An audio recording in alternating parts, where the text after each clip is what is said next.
जय श्री कृष्णा। राधे राधे। आप सभी श्री हरि की कृपा से स्वस्थ और मस्त होंगे। आइए आज पढ़ते हैं कार्तिक महात्म्य का 34वां अध्याय, लक्ष्मी और अलक्ष्मी की कथा। ऋषि बोले, हे सुत जी, ये पीपल छूने योग्य क्यों नहीं है और ये शनिवार के दिन ही क्यों छूना चाहिए? सुत जी बोले, समुद्र मंथन में जो रत्न देवताओं को मिले थे उनमें से लक्ष्मी और कौस्तुभ मणि विष्णु ने ले लिए थे। जब विष्णु ने लक्ष्मी को भार्या स्वीकार की तभी लक्ष्मी ने भगवान से प्रार्थना करके कहा। लक्ष्मी बोली, आप मुझसे छोटी के साथ विवाह कैसे करते हो? इससे पहले हे मधुसूदन, मेरी बड़ी अलक्ष्मी के साथ विवाह करके फिर मेरे संग विवाह करो, यही सनातन धर्म है। सुत जी बोले, विष्णु ने लक्ष्मी की इस बात को सुनकर तपस्वी उद्दालक मुनि को अपने अनुरोध से अलक्ष्मी को दे दिया। उस अलक्ष्मी का स्थूल मुख था, श्वेत दांत, जीर्ण शरीर, लाल नेत्र और बाल रुखे थे।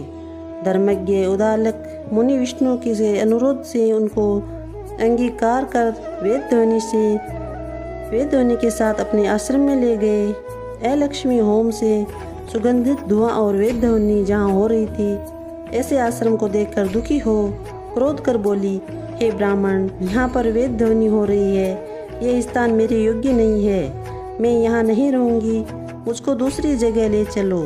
उद्दालक मुनि बोले, हे कांते, तू यहाँ क्यों नहीं रहेगी? सो बता, तेरे योग्य कौन सा स्थान है? अलक्ष्मी बोली, जहाँ वेद ध्वनि होते हो और अभ्यागत का सत्कार होता हो तथा यज्ञ दानादिक होते हो, वहाँ मैं नहीं रहती। जहाँ स्त्री पुरुष प्रेम से रहते हो, पितर तथा देवताओं का पूजन होता हो, वहाँ मैं नहीं बसती। जहाँ उद्यमी नीति से कुशल धर्मात्मा प्रिय बोलने वाला गुरु की पूजा करने वाले रहते हो, वहाँ मैं निवास नहीं करती।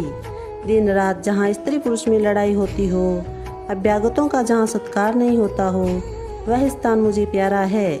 जहाँ वृद्ध सज्जन और मित्रों का अपमान होता हो, जहाँ कठोर भाषण होता हो, वहाँ मैं नित्य निवास करती हूँ। जहाँ खोटा आचरण करते हैं, पराया धन चुराने वाले हो, पराई स्त्री से प्रीति करने वाले हो, वह स्थान मुझे बहुत प्यारा है।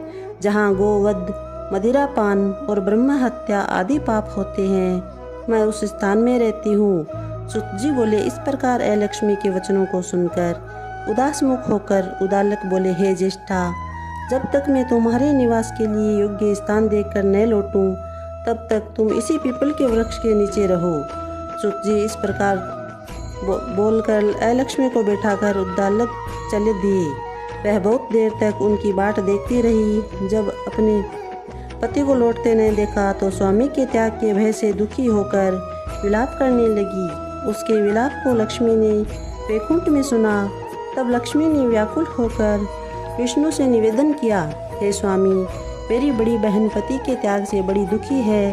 हे कृपालु, जो तुमको मैं प्यारी हूँ तो उसको जाकर समझाओ। सुत जी बोले, तब भगवान लक्ष्मी सहित वहाँ पधारे और उस अलक्ष्मी को समझाते हुए बोले, हे अलक्ष्मी, पीपल की जड़ का सहारा लेकर तू सदा यहाँ रहे, यह मेरे अंश से उत्पन्न है, इसलिए मैंने तुमको यह वह स्थान दिया है जहाँ प्रति वर्ष तुम्हारा पूजन होगा और उनके ही घर में तुम्हारी छोटी बहन लक्ष्मी रहेगी तथा स्त्रियाँ तुमको भी अनेक प्रकार की भेंट देकर पूजन करेगी।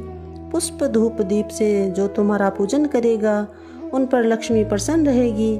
सुत जी बोले, यह मैंने कृष्ण और सत्यभामा तथा नारद और राजा पृथु का संवाद वर्णन किया है, अब और भी जो पूछो मैं कहूँ। यह सुनकर ऋषि मंद मंद मुस्काने लगे। वे आपस में कुछ नहीं बोले और सब शांतचित्त होकर बद्रिकाश्रम के दर्शन के लिए चले गए। जो प्राणी इस कथा को सुनेगा अथवा सुनाएगा, वह सब पापों से छुटकर विष्णु के स्वरूप को प्राप्त होगा। बोले कि श्री कृष्ण चंद्र भगवान की जय। जय श्री कृष्णा। राधे राधे। 34वां अध्याय समाप्त।